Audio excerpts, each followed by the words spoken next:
ಸೀರೆ ಉಟ್ಕೊಂಡ್ ಹೋಗೋದು ಒಳ್ಳೇದೇ, ಸಂಪ್ರದಾಯ, ಹೆಣ್ಮಕ್ಳ ಸಂಪ್ರದಾಯ ಅದು. ಇಲ್ಲ ನನ್ನ ಈಗಿನ ಕಾಲ ಸೀರೆ ಯಾರು ಉಟ್ಕೊಂತಾರೆ ಅಲ್ವಾ? ಸೀರೆ ಯಾರು ಉಟ್ಕೊಳಲ್ಲ. ನಮ್ಮ ವೈಯಕ್ತಿಕ ಅದು. ಸೀರೆ ಆದ್ರೂ ಉಟ್ಕೋಬೇಕು, ಡ್ರೆಸ್ ಆದ್ರೂ ದೇವ್ರೇನ್ ಬೇಡ ಅಂತಾನ? ಹೆಂಗ್ ಬಂದ್ರು ದೇವ್ರು.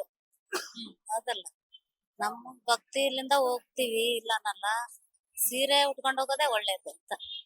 ಯಾವ್ಯಾವ ದೇವಸ್ಥಾನಗಳಿಗೆ ಹೋಗಿದ್ದೀರಾ? ಅಲ್ಲಿ ಈ ತರ ಪ್ರವೇಶ ಇಲ್ಲ ಅನ್ನೋದು ಎಲ್ಲಾದ್ರೂ ಬೋರ್ಡ್ ನಮ್ಮ ನೋಡಿದ್ದೀರಾ? ಏರಿಯಾದಲ್ಲೇ ಹೋಗಿದ್ದೀನಿ ಮೇಡಮ್, ನಾವು ಕೊಪ್ಪಳ ಡಿಸ್ಟಿಕ್ನವ್ರು. ಹಾ. ನಮ್ಮ ಏರಿಯಾದಲ್ಲೇ ಹೋಗಿದ್ದೀನಿ. ಅಲ್ಲ ಅಂದ್ರೆ ದೊಡ್ಡ ದೊಡ್ಡ ದೇವಸ್ಥಾನಗಳಲ್ಲಿ ಪ್ರವೇಶ ಇಲ್ಲ, ಈ ತರದ್ ಬಟ್ಟೆ ಇಲ್ಲ ಅಂದ್ರೆ ಪ್ರವೇಶ ಇಲ್ಲ ಅಂತ ಹಾಕಿರ್ತಾರ. ಅದ್ ನೀವು ನೋಡಿದೀರಾ? ನಾನ್ ನೋಡಿಲ್ಲ. ನೋಡಿದ್ರೆ ನೋಡಿದ್ದೀನಿ ಅಂತೀನಿ, ನೋಡಿಲ್ಲ. ನಾವು ಹೋಗೇ ಇಲ್ಲ ಅಷ್ಟು ದೂರ. ಎಲ್ಲಿ ಹೋದ್ರು ನಮ್ಗೇನ್ ಪ್ರಾಬ್ಲಮೇ ಇಲ್ಲ. ತಿರುಪತಿಗೆ ಹೋಗಿದೀವಿ, ಧರ್ಮಸ್ಥಳ ಹೋಗಿದೀವಿ, ಏನ್ ಪ್ರಾಬ್ಲಮ್? ಅಂದ್ರೆ ಚೂಡಿದಾರ್ ಸೀರೆಗೆ ಏನು ಅನ್ನಲ್ಲ, ಬಟ್ ಸ್ಕರ್ಟ್ ಹಾಕೊಂಡಾಗ, ಮಿಡ್ಡಿ ಹಾಕೊಂಡಾಗ, ಜೀನ್ಸ್ ಹಾಕೊಂಡಾಗ, ದೇವಸ್ಥಾನಕ್ ಬಂದಾಗ ಈ ತರದ್ದು ಉಡುಪು ಬೇಡ ಅಂತ ಹೇಳ್ತಾರೆ. ನಿಮ್ಗೇನ್ ಅನ್ಸುತ್ತೆ? ಯಾಕೆ ಬೇಡ ಅಂದಿರ್ಬೋದು? ಯಾಕ್ ಬೇಡ ಅನ್ಕೋದ್, ಕೀವಲ್ಲಿದ್ದಾಗ ಗಂಡ್ಸರ್ ಕೆಟ್ಟ ಜನ, ಡ್ರೆಸ್ ಅಲ್ಲಿ ಯಾರೋ ಏನೋ ಕೈ ಎಲ್ಲೆಲ್ಲಿ ಹಾಕ್ತಾರೋ ಹೇಳಕ್ಕಾಗಲ್ಲ. ಸೀರೆಲ್ಲಿ ಹಾಕಿದ್ರುನು ಹಾಕ್ತಾರ, ಈಗೆಲ್ಲ ಕೆಟ್ಟ ಜನ ಅಲ್ವಾ? ಹಾ, ಸೀರೆಲ್ಲೇ ಹಾಕೋದು. ಸೀರೆಲ್ಲಿ ಏನಕ್ಕ ನಾವ್ ಹೊಟ್ಟೆ ಎದೆ ಎಲ್ಲ ಕಾಣಿಸುತ್ತೆ. ಡ್ರೆಸ್ ಹಾಕೊಂಡ್ರೆ ಏನ್ ಕಾಣಿಸುತ್ತೆ ನೋಡಿ? ಏನು ಕಾಣಿಸಲ್ಲ, ಎಲ್ಲ ಕವರ್ ಆಗಿರುತ್ತಲ್ವಾ? ಒಂದ್ ವೇಳೆ ಡ್ರೆಸ್ಸೇ ಚೆನ್ನಾಗಿರುತ್ತೆ, ಹೌದಲ್ಲ? ಡ್ರೆಸ್ಸೇ ಎಲ್ಲ ಸೇಫ್ಟಿ ಇತ್ತು. ಸೀರೆ ಆದ್ರೆ ಅರ್ಧ ಹೊಟ್ಟೆ ಕಾಣುತ್ತೆ, ಅರ್ಧ ಬೆನ್ನು ಕಾಣುತ್ತೆ, ಹೌದಲ್ಲ? ಸಂಪ್ರದಾಯ ಪ್ರಕಾರ ಇರೋರು ಹೇಳ್ತಾರೆ ಸೀರೆನೇ ಉಟ್ಕೊಂಡ್ ಬರ್ಬೇಕು. ಅದು ಮನೇಲಿ ಮಾಡೋರು ಮಾಡ್ತಾರೆ, ಇಲ್ಲೆಲ್ಲ ಓಡಾಡೋರು ಮತ್ತೆ ಡ್ರೆಸ್ ಅಲ್ಲಿ ಏನು ಕಾಣಿಸಲ್ಲ. ನೋಡೋರ್ ಕೆಟ್ಟತನ ನಮ್ಮ ಮೇಲೆ ಬಿಡಬಾರ್ದು ಅಂತ ಡ್ರೆಸ್ ಹಾಕೋದು. ನಾವ್ ಫ್ಯಾನ್ಸಿ ಮಾಡೋಕಲ್ಲ ಡ್ರೆಸ್ ಹಾಕೊಳ್ಳೋದು, ಹೌದಲ್ಲ? ಹೌದು. ಮೈಯೆಲ್ಲ ಏನು ಕಾಣಿಸ್ಬಾರ್ದಂತ ಕವರ್ ಮಾಡ್ಕೊಳಕ್ ಡ್ರೆಸ್. ನಮ್ಮ ಹಿಂದೂ ಧರ್ಮದ ಪ್ರಕಾರ ಯಾವ್ದೇ ದೇವಸ್ಥಾನಕ್ಕೆ ಹೋದ್ರೆ ನಮ್ ಸಂಸ್ಕೃತಿ ಪ್ರಕಾರ ಪಂಚೆ ಉಟ್ಕೊಂಡು ಒಂದು ಟವಲ್ ಹಾಕೊಂಡು ಹೋಗ್ಬೇಕು. ಸರ್ ಅಂದ್ರೆ ಭಕ್ತಿ ಮುಖ್ಯ, ಯಾವ ಬಟ್ಟೆ ಹಾಕೊಂಡ್ರೆ ಏನು? ಭಕ್ತಿ ಮುಖ್ಯ. ಹಾಗಂತ ಪ್ಯಾಂಟ್ ಶರ್ಟ್ ಇವೆಲ್ಲ ಹಾಕೊಂಡು ಅಸಹ್ಯವಾಗಿರ್ತಕ್ಕಂಥ ಬಟ್ಟೆ ಹಾಕೊಂಡು ದೇವಸ್ಥಾನಗಳಿಗೆ ಹೋಗ್ಬಾರ್ದು. ದೇವರು ಸಭ್ಯತೆ ಕಲ್ಸಿದಾನೆ. ಇದೆಲ್ಲ ಮಾಡರ್ನ್ ಇಲ್ಲಿಗೆ ಬಲಿಯಾಗಿ ನಮ್ ದೇಶದಲ್ಲಿ 20% ಜನ ಬುದ್ಧಿವಂತರು, 80% ಜನ ಮೂರ್ಖರು. ಸರ್ ಅಂದ್ರೆ ಅವ್ರಿಗೆ ಜೀವನ ಮಾಡೋದು ಹೇಗೆ ಗೊತ್ತಿಲ್ಲ, ವಸ್ತು ಸ್ಥಿತಿ ಗೊತ್ತಿಲ್ಲ. ಮನುಷ್ಯ ಜೀವನ ಮಾಡ್ಬೇಕು ಚೆನ್ನಾಗಿದ್ರೆ ವಸ್ತು ಸ್ಥಿತಿ ಗೊತ್ತಿರ್ಬೇಕು. ದೇವಸ್ಥಾನಕ್ಕೆ ಹೋಗ್ತಾರೆ, ಭಕ್ತಿಗೋಸ್ಕರ ಹೋಗ್ತಾರೆ, ಆದ್ರೆ ಅವರಿಗೆ ದೇವಸ್ಥಾನದ ಇದು ಗೊತ್ತಿರಲ್ಲ, ದೇವರ ಬಗ್ಗೆ ನಿಯಮಗಳು. ನಿಯಮಗಳು ಗೊತ್ತಿರಲ್ಲ. ಆದ್ರಿಂದ ಹೆಂಗ್ ಬೇಕಂಗ್ ನಡ್ಕೋತಾರೆ, ಅದು ತಪ್ಪು. ಅಲ್ಲ, ಸೀರೆ ಹಾಕೊಂಡು ಹೋದ್ರೆ ಏನ್ ವ್ಯತ್ಯಾಸ, ಜೀನ್ಸ್ ಹಾಕೊಂಡು ಹೋದ್ರೆ ಏನ್ ವ್ಯತ್ಯಾಸ? ಜೀನ್ಸ್ ಹಾಕೊಂಡೋದ್ರೆ ಏನು ವ್ಯತ್ಯಾಸ ಇಲ್ಲ, ಅದು ಸಭ್ಯವಾಗಿರ್ಬೇಕು. ಅರ್ಧವ್ ಪರ್ಧವ್ ಹಾಕೊಂಡು ಹೋಗ್ಬಾರ್ದು. ಬೇರೆ ಜೀನ್ಸ್ ಮಿಡ್ಡಿ ಹಾಕೊಂಡ್ರೆ ಪ್ರವೇಶ ಇಲ್ಲ ಅಂತ ಅಮ್ಮ, ಹೇಳ್ತಾರೆ. ನಮ್ ಹಿಂದೂ ಸಂಪ್ರದಾಯದ ಪ್ರಕಾರ ಅದು ಹಾಕೊಂಡು ಹೋಗೋದೇ ಒಳ್ಳೇದಮ್ಮ. ಈಗ ದೇವಸ್ಥಾನದಲ್ಲಿ ಏನ್ ಅರ್ಚಕರು ಹೇಳಿದಾರ ಅದ್ರ ಪ್ರಕಾರ ಹೋಗೋದೇ ಒಳ್ಳೇದಮ್ಮ. ಈಗ ದೇವಸ್ಥಾನ ಅಂದ್ರೆ ಭಕ್ತಿ ಅಂತ ಹೌದ್ರಮ್ಮ, ಹೋಗ್ತಾರೆ, ಹೌದು. ಬಟ್ಟೆ ಬೇರೆ ಬೇರೆ ಹಾಕೊಂಡು ಹೋಗೋದ್ರಿಂದ ಏನ್? ಇಲ್ಲಮ್ಮ, ಬೇರೆ ಬೇರೆ ಹಾಕೊಂಡು ಹೋಗ್ಬಾರ್ದು. ಹಾ, ಹಾ. ಅರ್ಚಕರು ಏನ್ ನಮ್ಮ ಹಿಂದೂ ಸಂಪ್ರದಾಯ ಪ್ರಕಾರ, ನಮ್ ಸಂಸ್ಕೃತಿ ಪ್ರಕಾರ ಏನ್ ಹೇಳಿದಾರ ಅದ್ರ ಪ್ರಕಾರ ಹೋಗೋದು ಉತ್ತಮ ಹಾ. ಅನ್ನೋ ನನ್ನ ಭಾವನೆ. ಈಗ ಸೀರೆ ಉಟ್ಕೊಂಡು ಹೋಗಿಲ್ಲ, ಜೀನ್ಸ್ ಹಾಕೊಂಡು ಹೋದ್ರೆ ಏನ್ ವ್ಯತ್ಯಾಸ ಆಗ್ಬಹುದು ಅಂತ ನಿಮಗೆ ಅನ್ಸುತ್ತೆ? ಅಮ್ಮ, ನನಗೆ ಅದ್ರ ಬಗ್ಗೆ ಗೊತ್ತಿಲ್ಲ. ಅವ್ರ ಏನ್ ಹೇಳಿದಾರ ಅದ್ರ ಪ್ರಕಾರ ಹೋಗೋದು ಉತ್ತಮ ಅನಿಸತ್ರಮ್ಮ. ಯಾಕೆಂದ್ರೆ ಹಿಂದಿನಿಂದಲೂ ಸ್ವರ್ಣ, ತ್ರೇತ, ದ್ವಾಪರ, ಕಲಿಯುಗ ಬಂದಾಗ್ಲಿಂದಲೂ ಆವತ್ತಿನಿಂದ ಏನ್ ಉಡುಗೆ ತೊಡುಗೆ ಧರಿಸಿದಾರ ಹೆಣ್ಮಕ್ಳು ಪುರುಷರು, ಅದ್ರ ಪ್ರಕಾರ ಹೋಗೋದು ಉತ್ತಮ ಅನಿಸ್ತಮ್ಮ, ನನ್ನ ಅಭಿಪ್ರಾಯ ಅಷ್ಟೇ. ಬುದ್ಧಿದಲ್ಲಿ ಬಂದಿರೋದು ಇದು. ನಾವು ಭಕ್ತಿಯಿಂದ ಹೋದ್ರೆ ಅವನು ಭಗವಂತ ನಮ್ಗೆ ಒಳ್ಳೇದ್ ಮಾಡ್ತಾನೆ. ಇವೆಲ್ಲ ಅದನ್ನ ಹಾಕೊಳ್ಳೋದು, ಅರ್ಧ ಹಾಕೊಳ್ಳೋದು, ಇವೆಲ್ಲ ಒಳ್ಳೇದಲ್ಲ. ಆಗಲ್ಲ. ಭಗವಂತ ಒಂದು ಶಿಷ್ಟಾಚಾರ ಮಾಡ್ಬೇಕಾಗಿರೋದು ಏನು ಅಂತಂದ್ರೆ, ಒಂದು ನೀತಿ ನಿಯಮ, ಮೈ ಮುಚ್ಕೊಂಡು ನಾವೆಷ್ಟು ಇದಾಗಿರ್ತಾನೋ ಭಗವಂತ ಅದೇ ಇದೆ. ಇದೆಲ್ಲ ಒಂದು ಅನಾಂಕಾಲ ಆದಾಗ ನಮಗೂ ಭಗವಂತ ಒಂದಷ್ಟು ದಿನ ಇದ್ದು ಅದನ್ನ ಏನೋ ಒಂದ್ ರೀತಿ ಇಟ್ಟುಬಿಡ್ತಾರೆ, ಅದನ್ನೆಲ್ಲ ಮಾಡ್ಕೊಂಡು ಹೋಗ್ತಾರೆ. ಈಗ ಸರ್, ಸೀರೆ ಹಾಕೊಂಡು ಹೋದ ತಕ್ಷಣ ಏನೆಲ್ಲ ಬದಲಾವಣೆಗಳಾಗತ್ತೆ? ಅಂದ್ರೆ ಬೇರೆ ಜೀನ್ಸ್ ಹಾಕೊಂಡ್ರೆ ಏನ್ ತಪ್ಪು ಅಂತ ಅಂತಾರಲ್ಲ ಹುಡುಗಿರು, ಏನ್ ಹೇಳ್ತೀರಾ? ಅವ್ರು ಹೇಳ್ತಾರ, ಈಗ ಕಲಿಗ ಬಂದ್ಬಿಟ್ಟಿದೆಯಲ್ಲ, ಈಗ ಕಲಿಗ ಬಂದಿದೆ. ಈಗ ಇರೋದು ಭಗವಂತ ಹಿಂದಿಂದಲೂ ಎರಡೇ ಕೈ, ಎರಡೇ ಕಾಲು, ಎರಡೇ ಕಣ್ಣು, ಎರಡೇ ಮೂಗು ಇರೋದು ಬಾಯ ಅಲ್ವಾ? ಈಗ ನಾವ್ ಏನ್ ಬೇಕಾದ್ರೂ ಮಾಡ್ಕೋಬಹುದು. ಈಗ ಏನು ಇಲ್ದವಾದ್ರೆ ಈಗ ಬರೇ ಕೈಲೇ ಹೋಗ್ಬೋದು. ಇಲ್ಲ ಅಂದ್ರೆ ನಾವು ಸಾಲ ಮಾಡೋ ಏನೋ ಮಾಡಿ ಮೈ ತುಂಬ ಒಡವೆ ಹಾಕೊಂಡು ಎಲ್ಲ ಹೋದಾಗ 4 ಜನ ನೋಡಿ ಅದು ಏನಾಗ್ತದೆ ಹೇಳು? ಕೀಳೋದು, ಅವಾಗ ಇಲ್ಲಿ ಅಳ್ಳೋದು ಎಲ್ಲ ನಾಟಕರ ಆಗೋದು. ಅದನ್ನ ನಾವೆಷ್ಟು ಮೈ ಮುಚ್ಕೊಂಡು ಹೋಗ್ತೀವೋ ಅಷ್ಟು ನಮ್ಗೆ. ಕೆಲವರು ಹೇಳ್ತಾರೆ ಸರ್, ಇದು ಭಾರತೀಯ ಸಂಸ್ಕೃತಿ, ನಾವು ನಮ್ಮ ಸಂಸ್ಕೃತಿಯನ್ನ ಬಿಡಬಾರ್ದು, ನಮ್ಮ ಉಡುಗೆ ತೊಡುಗೆಯನ್ನ ಬಿಡಬಾರ್ದು, ಅದಕ್ಕೆ ನಾವು ಸೀರೆ ಚೂಡಿದಾರ್ ಇಂಥದ್ ಹಾಕೊಂಡ್ ಹೋಗ್ಬೇಕು, ಜೀನ್ಸ್ ಆಗ್ಲಿ ಅಥವಾ ಮಿಡ್ಡಿ ಆಗ್ಲಿ, ಗಂಡ್ ಮಕ್ಳು ಪಂಚೆ ಹಾಕೊಂಡ್ ಹೋಗ್ಬೇಕು. ಇದೆಲ್ಲ ಹೇಳ್ದಂಗ್ ಮಾಡ್ತಾ ಹೋದ್ರೆ ಮುಂದಿನ ದಿನಗಳಲ್ಲಿ ದೇವಸ್ಥಾನಕ್ ಹೋಗ್ಬೇಕಂದ್ರೆ ರೂಲ್ಸ್ ಫಾಲೋ ಮಾಡ್ಬೇಕಲ್ಪ ಅಂತ ಹೇಳಿ ಜನ ಯೋಚನೆ ಮಾಡ್ತಾರೆ. ಹೇಳ್ತೆ ಮಾಡ್ತಾವ್ರೆ, ಆದ್ರೆ ನಮಗೊಂದು ರೀತಿ ಬೇಕಲ್ಲ. ಈಗ ನಾವು ಅವತ್ತಿಂದ ಕಾಲದಿಂದ ನಾವು ಪಂಚನೆ ಬಂದ್ಬಿಟ್ಟಿದ್ದೀವಿ. ಈಗ ನಮ್ಗೆ ಪ್ಯಾಂಟು ಹಿಡಿಸಲ್ಲ. ಈಗ ಬೇರೆ ತರ ಮಾಡಕ್ ಆಗ್ತದ? ಅದನ್ನೇ ನಾವು ಸೌಲಭ್ಯದಲ್ಲ ಹೋಗ್ತೀವಿ. ನಾವು ಒಬ್ರು 500 ನಾವು. ಸರ್, ಮತ್ತೆ ಈಗಿನ ಪರಿಸ್ಥಿತಿ ನೋಡಿದಾಗ ಈಗಿನ ಹುಡುಗಿರೆಲ್ಲ ಅದಕ್ಕೆಲ್ಲ ಒಪ್ಕೊಳ್ತಾರ ಸರ್?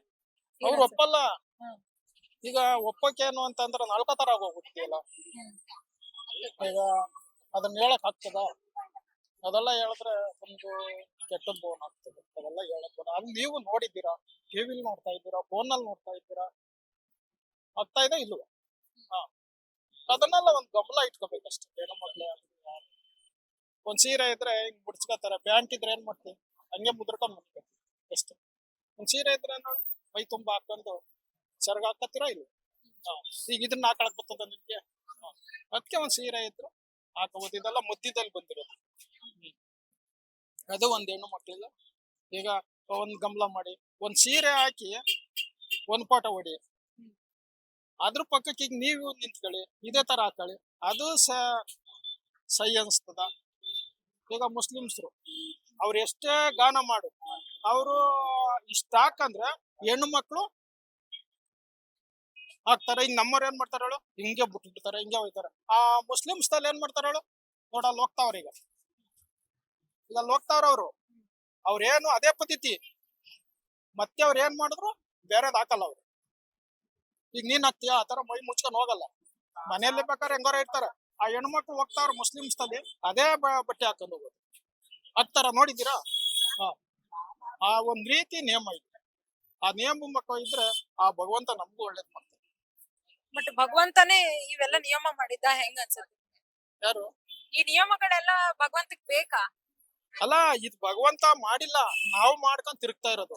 ಆಮೇಲೆ ಒಂದ್ ಕೆಲ್ಸ, ಇಲ್ಲಿ ಆನೆ ಮಂಡಿ ಚುಪ್ಪು, ಇಲ್ಲಿ ಇವು ಏನ್ ಹೇಳೋ ಅದೇನೋ ಜೀನ್ಸ್ ಏನೋ ಹೇಳ್ತಾರಲ್ಲ, ಅದನ್ನೆಲ್ಲ ಹಾಕೊಂಡ್ ಹೋಗ್ತಾವ್ರ ಹೆಣ್ಮಕ್ಳು. ಕಾಣ್ತದೆ ಇಲ್ವಾ? ಇಲ್ಲಲ್ಲ, ಇದು ಓಪನು ಇದು. ಈಗೆಲ್ಲ ಸ್ವಲ್ಪ ದಿನ ಬಂದಿರೋದು. ಹಿಂದೆ ಎಲ್ಲ ರಾಗಿ ಮುದ್ದೆ. ಈಗ ಎಷ್ಟೇ ದುಡಿಲಿ ನಾವು ರಾಗಿ ಮುದ್ದೆನೆ ತಿನ್ಬೇಕು. ಅನ್ನ ಅದನ್ನ ಬಿಟ್ರೆ ಸಂತಕ ಇವತ್ತು ಒಟ್ಟಿಗೆ ಉಪವಾಸ ಇರ್ಬೋದು, ಹಣ ಇರಲ್ಲ. ಹಣ ಇಲ್ದಾಗ ನಾವು ತಿರ್ಗಾ ಮತ್ತೆ ಹೋಗ್ಬೇಕಾದ್ರೆ ಏನಾಗ್ತದೆ ಹೇಳು? ಅದೇ ಅನ್ನನೇ ತಿನ್ನೋದು ನಾವು. ಬೇರೆ ತಿಂತೀವ? ಬರ್ತದ? ಇಲ್ಲ. ದುಡ್ಡು ಇದ್ರೆ ಹೋಗಿ ಆ ಹೋಟ್ಲಲ್ಲೋ ಇಲ್ದ್ರ ತರ್ಸ್ಕೋಬಹುದು. ಈಗ ಎಷ್ಟೇ ದುಡ್ಡು ಇದ್ರು ಅನ್ನನೇ ತಿನ್ಬೇಕು, ಮುದ್ದೆನೆ ತಿನ್ಬೇಕು. ಇಲ್ಲ ನಮ್ಗೆ ಆಗಲ್ಲ ಇವತ್ತು ಮುದ್ದೆ ತಿನ್ನಲ್ಲ ಅಂದ್ರೆ ಒಂದ್ ಚಪಾತಿಯೋ ಅನ್ನನೋ ರೈಸ್ ತಿಂತಾರೆ. ಆಲೇ ಶುಗರ್ ಬಂದಿದೆ, ಈಗ ಅನ್ನ ಊಟ ಮಾಡ್ಬೇಡ ಅಂತಾರೆ. ಇದೆಯಾ ಇಲ್ವೋ? ಅದು ಹಿಂದೆ ಏನು ಅಂದ್ರೆ ಈಗ ಸೋನಮ್ಮ ಹಿಂದೆ ಜಯ ಅದು ಬಿಟ್ರೆ ಮತ್ತೆ ಕೈಲೇ ಗೊತ್ತಿರ್ಲಿಲ್ಲ. ಈಗ ಮೂಟೆ ತಗೊಂಡೋಯ್ತಾರೆ, ಒಯ್ತಾರೆ ಮೇವ ಹಾಕ್ತಾರೆ. ಹಿಂದೆ ನಾವು 3,000 ರೂಪಾಯಿ ಕೂಲಿ ಮಾಡಿದ್ದೆ ನಾನು. ಅವಾಗ ಹೋಗ್ತಾ ಇದ್ರೆ ಅಲ್ಲಿದ್ರೆ ಆ ಮನೆ, ಇಲ್ಲಿ ಹೋಗ್ತಾ ಇದ್ರೆ ಇತ್ತಿಗೆರೆ ಸಂಭ್ರಮ ಮಾಡಿದ್ರೆ ಘಮ ಘಮ ಅನ್ನೋದು. ಈಗ ಮಡ್ಕೆ ಬಾಯಿ ತೆಗೆದ್ ನೋಡು, ಘಮ ಘಮ ಅನ್ನಲ್ಲ. ಮೇವ್ ಹೊಡಿಯಲ್ಲ, ಬರೇ ಮೇವ್ ಉಯ್ಯೋದು ಹಾಕೋದು. ಅದು ದ್ರೇಗದಲ್ಲಿ 60 ವರ್ಷ 70 ವರ್ಷ ಆಗದೇ ಇಲ್ಲ. ಹುಡುಗರೆಲ್ಲ ತೀರೋಗ್ಬಿಟ್ಟಾರೆ. ಈಗ ನನ್ಗಾಲ 60 ವರ್ಷ. 60 ವರ್ಷದಲ್ಲಿ ನನ್ ಮುಂದೆನೆ ಹೊಂಟೋಗ್ಬಿಟ್ಟಾರೆ. ಅಲ್ಲಿ ಎಷ್ಟೋ ಜನ ಹೋಗ್ಬಿಟ್ಟಿದ್ದಾರೆ. ಈಗ ನನ್ನ ಲೇ ಅಂದ್ರು, ನಾನ್ ಅವ್ರನ್ನ ಲೇ ಅನ್ಲಿಲ್ಲ, ನಾನ್ ಲೇ ಅನ್ಲಿಲ್ಲ. ಭಗವಂತ ಅಲ್ಲಲ್ಲೇ ತೋರಿಸ್ತಾ ಇದ್ದ. ಲೇ ಅಂದ್ಬಿಟ್ರೆ ಅವನು ನೋಡ್ತಾನೆ, ಇವನ್ ಲೇ ಅನ್ನಲ್ಲ ಏನಂತ. ಇದೇ ಇಲ್ವಾ? ನೀವು ನೋಡಿದ್ದೀರಾ ಪೇಪರ್? ನಾವೇನ್ ಪೇಪರ್ ನೋಡಲ್ಲ, ನಾನು ಓದಿಲ್ಲ. ಒಟ್ಟಾರೆಯಾಗಿ ಹೆಣ್ಮಕ್ಳು ಯಾವ ಬಟ್ಟೆ ಹೇಳಿದಾರೆ ದೇವಸ್ಥಾನದಲ್ಲಿ ಅಂತದ್ ಹಾಕೊಂಡ್ ಹೋಗ್ಬೇಕು ಅಂತೀರಾ? ಒಂದ್ ಸೀರೆ ಒಂದ್ ಹೋದ್ರ ಪರವ. ಈಗೇನಂದ್ರೆ ಜ್ಯೂಸ್ ಪೆಂಟ್ ಇಲ್ದಲ್ಲೇ ಒಪ್ಪಲ್ಲ. ನನ್ಗೆ ಇದೇ ಬೇಕು ಅಂತಾರೆ, ಒಬ್ರು 2,000 ಬೇಕು ಅಂತಾರೆ, ಅದನ್ನೇ ಹಾಕಬೇಕು ಅಂತಾರೆ. ಈಗ ಹಿಂದೆ ಇತ್ತ ಈಗ ಏನು, ಈಗ ಅವ್ರಿಗೆ ವಯಸ್ಸಾಗಿದೆ, ಅವ್ರಿಗೆ ಗೊತ್ತು, ನಮ್ಗಿಂತ ದೊಡ್ಡವರು. ಈಗ ನೀವು ನೋಡ್ತಾ ಇದ್ದೀರಾ ನೋಡು, ಈಗ ನೀವು ಅಲ್ಲೇ ಕರೆಕ್ಟ್ ಆಗಿ ಈಗ ಮಂಡಿ ಚುಪ್ಪಿಂತವ ನೋಡ್ದೆ, ಮೊನ್ನೆ ಕೇಳ್ದೆ ಅಲ್ಲಿ ಗಾಡಿ ಏನು ಅರ್ತೋಗದ ಏನು ಅಂತ. ಇದೇ ತರ ಬತ್ತಾ ಇದೆ ಬಟ್ಟೆ ಅಂದ್ರು, ಇದೇ ತರ ಬತ್ತಾ ಇದೆ ಅಂದ್ರು ನಮ್ಮನೆರೇ. ಇದೇ ನೀ ಹುಡುಗಿಗೆ ಬಿತ್ತಿ ಎಲ್ಲ ಕಿತ್ತೋಗೋದಕ್ಕೆ ನೀನೆಲ್ಲ ಇದ್ದೀಯಾ ಅಂದ್ರು. ಈಗ ಇಲ್ಲಿ ಓಪನ್ ಮಂಡಿ ಚುಪ್ಪು. ಗಂಡ್ ಮಕ್ಳು ಅದೇ ತರ ಆಗ್ತಾವ್ರೆ, ಹೆಣ್ಣು ಮಕ್ಳು ಆಗ್ತಾರ, ಅದನ್ನ ಹೋಗ್ತಾರ. ಇದೆಲ್ಲ ಕೆಪ್ಪು.